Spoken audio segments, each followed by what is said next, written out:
મિત્રો, સંધ્યા સમયે આ 9 કાર્ય ન કરવા જોઈએ. તે 9 કાર્ય ક્યાં છે? નખ વાળ કાપવા ન જોઈએ, જીવનમાં દરિદ્રતા આવે છે. સંધ્યા સમયે ઊંઘવું ન જોઈએ, આયુષ્ય ઘટે છે. જો કે ગર્ભવતી મહિલા, વૃદ્ધો, બીમાર, બાળકો સૂઈ શકે છે. સંધ્યા સમયે સાવરણી ના ફેરવવી જોઈએ, નહીંતર લક્ષ્મીજી રૂષ્ટ થાય છે. સંધ્યા સમયે ભોજન કરવાથી શરીરમાં રોગ ઉત્પન્ન થાય છે. સંધ્યા સમયે ઉધાર લેવું કે દેવું ન જોઈએ, કારણ કે લેનાર દઈ શકતો નથી અને દેનારને પાછું મળતું નથી.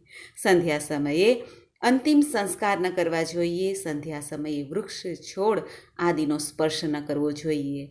સંધ્યા સમયે સ્ત્રી પુરુષે સંસર્ગ ન કરવો જોઈએ. અને સંધ્યા સમયે ઘરમાં ભગવાનની સામે જ્યાં આપણું મંદિર છે ત્યાં ધૂપ બત્તી અવશ્ય કરવી જોઈએ અને ઘરના મેઇન દરવાજે પણ દીવા પ્રગટાવવા જોઈએ. લક્ષ્મીજીનું આગમન થાય છે, સુખ સમૃદ્ધિ બની રહે છે.